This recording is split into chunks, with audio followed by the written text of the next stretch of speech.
यहूदियों, अब करुण पुकार का समय है।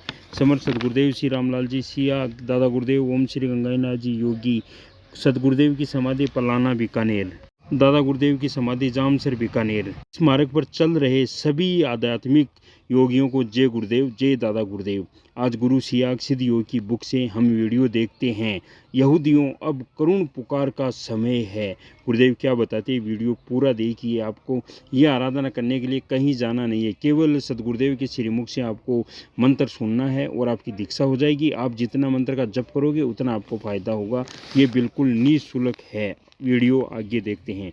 यीशु की भविष्यवाणी के अनुसार इस युग के अंत के समय भी प्रकृति वही रूप धारण करेगी जो कुपित होकर उस महान आत्मा की मृत्यु के समय धारण किया था।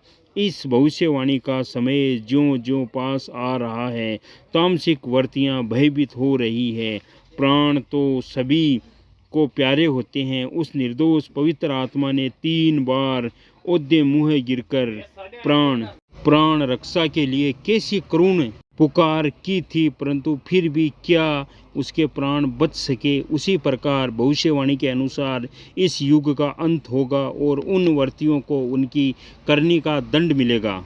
प्रभु के घर न तो देर है और न अंधेर, पाप का गड्ढा भरने पर ही फूटता है। ये प्रभु की पूर्व निश्चित व्यवस्था है जो कि अटल है।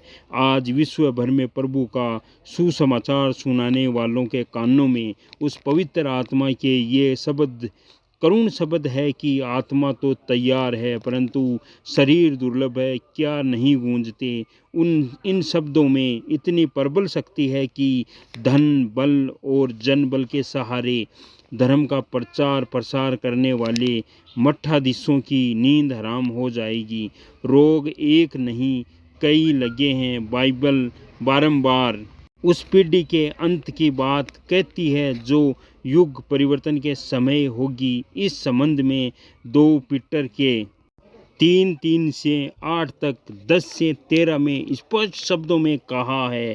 और ये जान लो कि अंतिम दिनों में हंसी ठट्ठा करने वाले लोग आएंगे जो अपनी ही अभिलाषाओं के अनुसार चलेंगे और कहेंगे उसके आने की प्रतिज्ञा कहाँ गई, क्योंकि जब से बाप दादा सो गए हैं सब कुछ ऐसा ही है जैसा सृष्टि के आरंभ से था।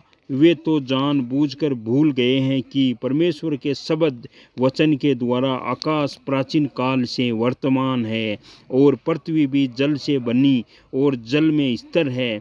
इन्हीं के द्वारा उस युग का जगत जल में डूबकर नाश हो गया था। उस वर्तमान काल के आकाश और पृथ्वी उसी वचन के द्वारा इसलिए रखे हैं कि जलाए जाए और वह भक्तिहीन मनुष्यों के न्याय और नाश होने के दिन तक ऐसे ही रखे रहें।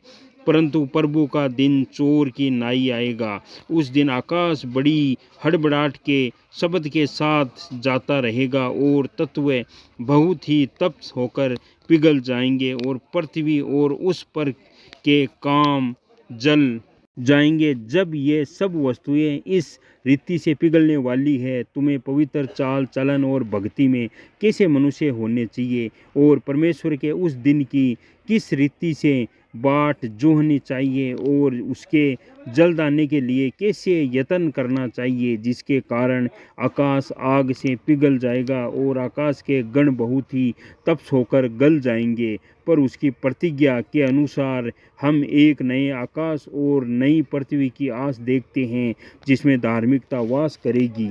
यहूदियों को मात्र यीशु ने ही श्राप नहीं दिया था जिसका वर्णन पहले किया जा चुका है, बल्कि परमेश्वर का भी भारी श्राप दिया हुआ है।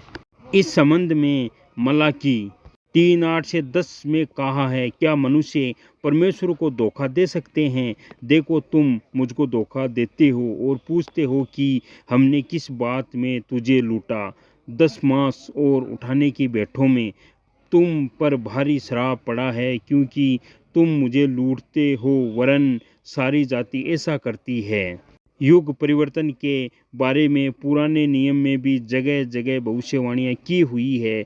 इस संबंध में मलाकी 4:9 से 3, क्योंकि देखो यह धधकते भट्ठे का सा दिन आता है जब सब अभिमानी और सब दुराचारी लोग अनाज की खूंटी बन जाएंगे और उस आने वाले दिनों में वे ऐसे भस्म हो जाएंगे कि उनका पता तक न रहेगा। सेनाओं का यहोवा का यही वचन है। जय गुरुदेव जी, जय दादा गुरुदेव जी।